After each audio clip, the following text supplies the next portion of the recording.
Today we are going to start a topic on ratio analysis. मतलब कि ratio की analysis हम क्यों करते हैं, ये सबसे इंपॉर्टेंट टॉपिक है कॉमर्स से रिलेटेड। तो देखते हैं आज इसका पहले मीनिंग और ऑब्जेक्टिव। तो इसका मीनिंग क्या कहता है?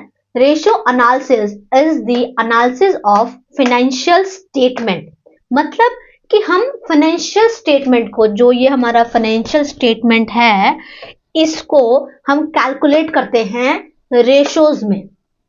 उसकी हम रेशोज कैलकुलेट करते हैं ताकि हमारी पता लग सके कि फाइनेंशियल पोजीशन और परफॉर्मेंस क्या है हमारे पर्टिकुलर बिजनेस की।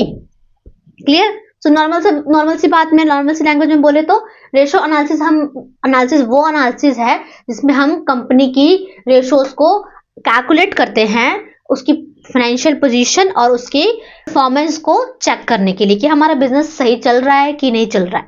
राइट? अब उसके हैं ऑब्जेक्टिव्स। ऑब्जेक्टिव मतलब किस लिए हम क्यों बनाए, हम रेशो एनालिसिस क्यों नहीं करें, क्या किस लिए हमें दे दिया ये 12th में, क्या फालतू का। आप तो बोलते हो ना क्या फालतू का दे दिया ये टॉपिक, बट इसका ऑब्जेक्टिव देखो जो बिजनेस करते हैं, to know the financial position of the business. मतलब कि फाइनेंशियल पोजीशन मतलब कि हमें फाइनेंशियल पोजीशन हमारे बिजनेस की पता लग जाएगी। सेकेंड वन है टू मेजर प्रॉफिटेबिलिटी, की हमारा साल भर में प्रॉफिट कितना हुआ, 2 साल में कितना हुआ, पिछले 5 सालों में क्या हमारा प्रॉफिट चल रहा है, तो हम रेशो एनालिसिस से पता कर सकते हैं। अगला है to help management in decision making. हमने डिसीजन लेनी है कि हमने पर्टिकुलर कंपनी में इन्वेस्ट करना है कि नहीं करना है, तो वो सारा हमें रेशो एनालिसिस हेल्प करता है। अब नेक्स्ट है useful for investors and creditors. जो इन्वेस्टर, जैसे कि मैंने बताया कि हम इन्वेस्टमेंट करेंगे, जो क्रेडिटर है उसको भी यूजफुल होगा ताकि वो इन्वेस्ट कर सके कि कहाँ में कुछ, मतलब इसकी रेशो एनालिसिस से मुझे इसकी फाइनेंशियल पोजीशन पता लग रही है, तो क्या ये कंपनी में इन्वेस्ट करना मेरा सही है कि नहीं है। और क्रेडिटर्स जो हमें उधार देते हैं, तो वो हमारी कंपनी को उधार क्यों देंगे, वो हमारी पोजीशन देखेंगे हमारी कंपनी की, अच्छी इसकी पोजीशन, चलो इसको लोन प्रोवाइड करा देते हैं, तो उसमें उनको हेल्प मिलती है। अब आगे जो हम इसके मेथड्स होंगे जो करेंगे, टाइप्स कितने तरीके से हम रेशो एनालिसिस कर सकते हैं, उसके कुछ इंपॉर्टेंट एडजस्टमेंट हम पहले देख लेते हैं शॉर्टकट में। आपको एग्जाम पॉइंट ऑफ व्यू से रिमेंबर होने चाहिए। जो आउटस्टैंडिंग एक्सपेंसेस होती हैं, आउटस्टैंडिंग एक्सपेंसेस वो ऐड होंगी करंट लायबिलिटीज में। ठीक है, आउटस्टैंडिंग एक्सपेंसेस ऐड होंगी करंट लायबिलिटीज में।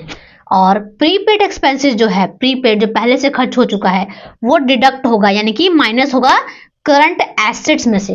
अब करंट लायबिलिटी जो हमारी पे करनी है हमने, तो खर्चे हो रहे हैं तो उसमें हम वो चीज भी ऐड करेंगे कि क्योंकि वो भी इसका हिस्सा है, इसलिए वो चीज हमें ऐड कर रहे हैं। अब एक्सपेंसेस क्या है, हमारा खर्चा, पर ये क्या है, करंट एसेट्स, ये एसेट है ना, हमारी पूंजी है, तो उसमें से अगर कुछ खर्च हो रहा है तो माइनस करेंगे ना, क्योंकि फिर हमारे पास ये टोटल था, मान लो 100 रुपए थे, मैंने 50 रुपए की कुछ चीज खरीदी, तो मेरे पास कितने बच गए, 50 बच गए।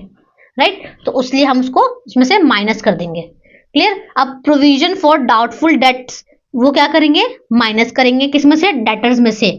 जो डेटर्स जिनको हमने उधार दिया था, उनके जो प्रोविजन हमने निकाल कर रखे हैं पहले से कि अगर इसने बाद में मुझे पैसे वापस नहीं किए तो मैं उसमें से ही माइनस करूंगी। किसमें से माइनस हो रही है, वो अमाउंट डेटर्स में से।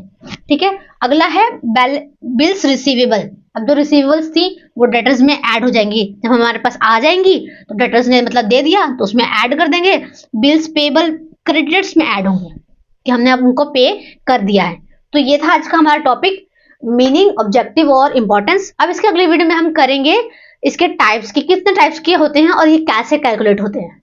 तो मिलते हैं अगले वीडियो में, तब तक के लिए सब्सक्राइब करके जरूर जाएं।